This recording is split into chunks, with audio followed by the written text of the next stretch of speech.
बिस्मिल्लाहिर्रहमानिर्रहीम। अस्सलाम वालेकुम नाज़रीन, इरफान हाशमी आपको प्रोग्राम दो टोक में खुश आमदीद कहता हूँ और हमारे साथ मौजूद हैं इब्राहिम राया साहब। राया साहब अस्सलाम वालेकुम। वालेकुम अस्सलाम। राया साहब, हमारे देखने वाले, हमारे सुनने वाले, पाकिस्तान के अलावा पूरी दुनिया में जो फीडबैक आ रहा है बहुत ही ज़बरदस्त किस्म का है। मैं प्रोग्राम में आगे जाने से पहले सिर्फ ये फीडबैक आपके सामने रख दूँ, और लोगों का feedback is very important because वो प्रोग्राम देखेंगे तो सर ये दो टोक चलेगा, अदरवाइज आप और मैं फिर प्रोग्राम करते रहेंगे। किसी ने लिखा है कि well done, absolutely yours, exclusive, none else could reveal this is why Maryam Sharif is aggressive once again, ज़बरदस्त शो। तो लोगों का सर कमेंट्स तो बड़े ज़बरदस्त हैं और उसे महसूस भी कर रहे हैं। टेम्परेचर भी बढ़ रहा है क्योंकि ख़बरें अंदर की बाहर आ रही हैं। जिस तरह हमने प्रोग्राम के अंदर उस दिन भी बात की थी कि कौमी सलामती कमेटी में जो कुछ हुआ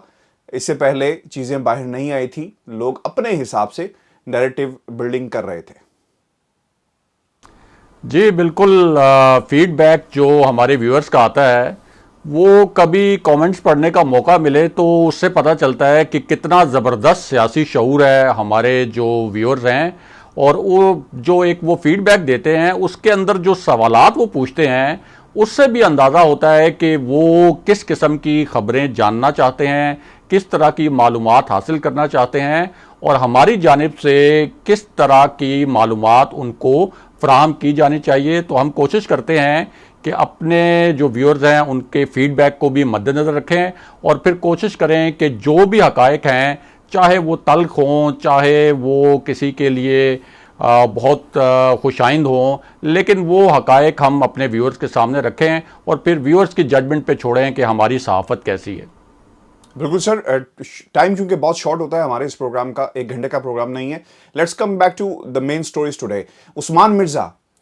एक दरिंदा, एक हैवान, जिसने सर जो कुछ भी किया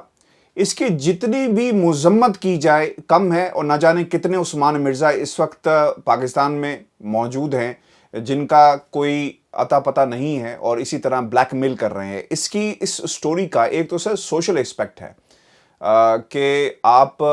जब ऐसा काम करते हैं तो ऑब्वियसली लोग फिर आपको ब्लैकमेल करते हैं, और फिर जब आप ब्लैकमेल होना शुरू हो जाएं तो फिर हालात इस तरह के पैदा होंगे जो कुछ हमने इस जोड़े के साथ देखा। और अब खबरें भी आ रही हैं कि वो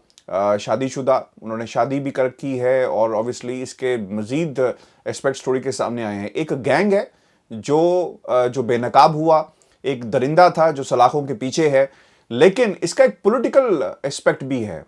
जब हम रियासत मदीना की बात करते हैं, जब हम चाहते हैं कि हर शख्स को इंसाफ मिले और इंसाफ ऐसा हो कि फिलफौर हो, जिस तरह दरिंदा सलाखों के पीछे था,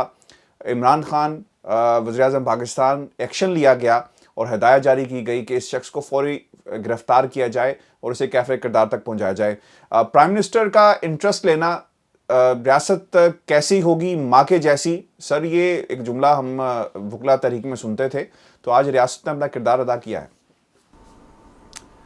जी हाशमी साहब, इसके दो पहलू हैं और दो पहलुओं से जुड़ी दो बहुत अहम खबरें हैं। वो दोनों खबरें हम अपने नाजरीन के सामने रखते हैं। इसके ऊपर मैंने आज कुछ काम भी किया है। तो मैंने जो तहकीकात की और कुछ ज़राए से मालूमात हासिल की, जिनमें प्राइम मिनिस्टर ऑफिस के ज़राए भी थे और पुलिस ज़राए भी थे, तो उनसे मुझे दो चीज़ें पता चलीं। एक तो जो उस्मान मिर्ज़ा और उसके गैंग की गिरफ्तारी हुई है, इसमें एक खुफिया action prime minister Imran Khan का शामिल था, जिसको मैं इसी प्रोग्राम के दूसरे हिस्से में ब्रीफ करता हूं। लेकिन पहले मैं ये बताता हूं कि ये उस्मान मिर्ज़ा जिस अपार्टमेंट में ये बनी है वीडियो, वो अपार्टमेंट कहाँ था और ये उस्मान मिर्ज़ा एक्चुअली कौन है। अब जो लोग इस्लामाबाद में रहते हैं उनको तो मालूम है कि इस्लामाबाद में एक सेक्टर है E11, लेकिन जो इस्लामाबाद में लोग नहीं रहते और दीगर शहरों में रहते हैं उनको हम बताएं कि ये सेक्टर अभी रिसेंटली आबाद हुआ है। कुछ अर्सा पहले तक ये कोई ज़्यादा आबाद नहीं था। अभी यहाँ पे कुछ प्लाजाज बने हैं, कुछ शॉपिंग मॉल्स बने हैं और कुछ ऐसी बिल्डिंग्स बनी हैं जहाँ अपार्टमेंट्स जो हैं लोगों को किराए पे दिए जाते हैं। और ये भी आप कह सकते हैं कि कुछ अपार्टमेंट्स जो हैं वो ओनरशिप की बेसिस पे अभी इसका सिलसिला शुरू हुआ है। अब ये जो उस्मान मिर्ज़ा है, ये एक शोरूम चलाता था, एक शोरूम में इसकी पार्टनरशिप थी जो कि गाड़ियों का शोरूम था, और सेक्टर I8 में इसका शोरूम था। वहाँ से इसने अपना एक और शोरूम बनाया E11 सेक्टर में। अब जिस फ्लैट में, जिस अपार्टमेंट में ये नौजवान जोड़ा था, वहाँ जो चाबी थी वो एक मुअम्मा बना हुआ था कि इस उस्मान मिर्ज़ा के पास और इसके गैंग के पास वो चाबी कहाँ से आई कि इन्होंने वो लॉक खोल लिया। जाहिर है कि ये जो जोड़ा था, इन्होंने तो ये वहाँ पे रहा तो इन्होंने तो लॉक किया हुआ था। तो बाद में जब इन्वेस्टिगेशन हुई तो पता ये चला कि जिस प्रॉपर्टी डीलर ने इस मुतासरा जोड़े को ये अपार्टमेंट दिया था, उसी प्रॉपर्टी डीलर का ये दोस्त था उस्मान मिर्ज़ा, और उसी प्रॉपर्टी डीलर ने ये बात लीक कर दी उस्मान मिर्ज़ा को और इसके गैंग के जो बाकी 5 कारिंदे थे उनको कि ये जोड़ा इस तरह से यहाँ पर आ रहा है, और इनके पास डुप्लीकेट कीज़ जो हैं मौजूद थी इन 5 के पास। अब जब ये जोड़ा वहाँ पहुँचा, ज़ाहिर है ये पूरी प्लानिंग थी पहले से, तो ऊपर से उस्मान मिर्ज़ा और उसका वो जो पूरा गैंग है वो वहाँ पर आ गया। और उसके बाद जो कुछ हुआ, चूँकि हमारा प्रोग्राम जो है वो फैमिलीज़ भी देखती हैं, तो मैं वो सारे अल्फाज यहाँ पे दोहराऊंगा नहीं। तो जिस तरह से बाद में उनके ऊपर तशद्दुद किया गया, उस लड़के पे भी और उस नौजवान लड़की पे भी, तो अब उसमें इंकशाफ ये हुआ कि उस लड़की की जो वीडियो बनाई गई, ख़ास तौर पर, यानी लड़के की तो वीडियो बनाई गई, लेकिन लड़की की जो एक वीडियो बनाई गई उस पर बाद में ये गैंग उसको ब्लैकमेल करता रहा और उससे 13 लाख रुपए उस लड़की से इन्होंने ब्लैकमेलिंग करके वसूल किए। अब ये वीडियो लीक कैसे हुई? लीक इस तरह हुई कि उस्मान मिर्ज़ा ने शेखी भिगाड़ने के लिए अपने किसी दोस्त को ये वीडियो भेजी, उसने अपने किसी दोस्त को भेज दी, और इस तरह ये सोशल मीडिया पर जब आई तो जो वज़ीर-ए-आज़म इमरान खान की मीडिया टीम है, इसने इस पूरे मामले को रखा वज़ीर-ए-आज़म इमरान खान के सामने कि ये एक वीडियो आई है, बहुत सोशल मीडिया पर वायरल है, इस्लामाबाद के सेक्टर में हुआ है, तो इस पे हमें कोई एक्शन करना चाहिए। अब उसके बाद वज़ीर-ए-आज़म इमरान खान ने कॉल की IG इस्लामाबाद को, लेकिन इस मामले को खुफिया रखा गया, यानी इसकी खबर लीक नहीं की गई, क्योंकि खदशा ये था कि अगर ये खबर बाहर आई कि वज़ीर-ए-आज़म इमरान खान ने खुद IG इस्लामाबाद को कॉल करके डायरेक्टिव्स दिए हैं कि ये उस्मान मिर्ज़ा और इसके जो दीगर गैंग के दरिंदे हैं इनको गिरफ्तार किया जाए, तो फिर ये कहीं रोपोश हो जाएंगे, किसी और शहर में चले जाएंगे, तो उस खबर को दबा दिया गया। अब अगले दिन पता ये चला कि ये जो उस्मान मिर्ज़ा और इनका जो गैंग है, इन्होंने अपने मोबाइल फ़ोन्स वगैरह जो हैं वो बंद कर दिए थे। ज़ाहिर है कि सोशल मीडिया पर ये खबर वायरल थी, तो फिर इनके एक जानने वाले को ट्रेस किया गया, उसके नंबर से जो डेटा निकाला गया और उस डेटा की मदद से जियो फेंसिंग करके उस्मान मिर्ज़ा को गिरफ्तार किया गया। तो इंकशाफ ये भी हुआ कि ये एक गेस्ट हाउस भी चलाता है और उस गेस्ट हाउस में इसने कुछ खुफिया कैमरे नस्ब कर रखे हैं, और उन कैमरों के ज़रिए ये जो कपल्स वहाँ पे आते हैं, जो मैरिड कपल्स आते हैं या जॉब जो करती हैं, सिंगल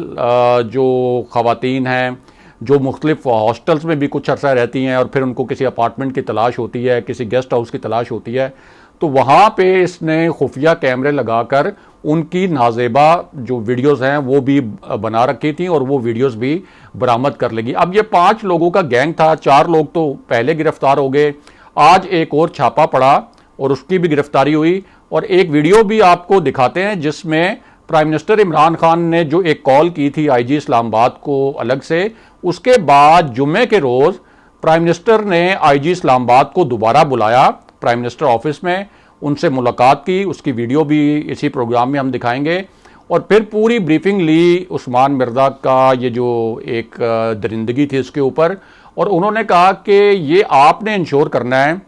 मुझे 2 हफ्तों में इस पूरे केस पर रिजल्ट चाहिए, 2 हफ्तों के अंदर मंतकी अंजाम तक पहुंचाना है, मैं पूरी आपको सपोर्ट करूंगा। क्योंकि उसकी एक वीडियो और भी वायरल हुई थी उस्मान मिर्ज़ा की, जिसमें वो ये फरमा रहा था, ये कह रहा था कि 20 दिन के अंदर जो है वो पुलिस मुझे कुछ नहीं कह सकती और मैं 20 दिन में बाहर आ जाऊंगा। तो 4 दफात के तहत आज जो प्राइम मिनिस्टर इमरान खान की IG इस्लामाबाद को उन्होंने बुलाया था, 4 दफात के तहत इसके ऊपर मुकदमा दर्ज किया गया है। और हमारी जो पुलिस ज़राए से बात हुई है, और उन्होंने कहा कि हमने इतना स्ट्रॉन्ग केस बनाया है कि इन दफात के तहत हम ये पूरा केस, अगर ये लड़की और लड़का जो हैं वो अपने स्टेटमेंट्स पे कायम रहे, क्योंकि ये पहले स्टेटमेंट्स नहीं दे रहे थे, खौफजदा थे और ये कह रहे थे कि हमें जान से मार दिया जाएगा। लेकिन अब इनके स्टेटमेंट्स भी रिकॉर्ड हो गए हैं।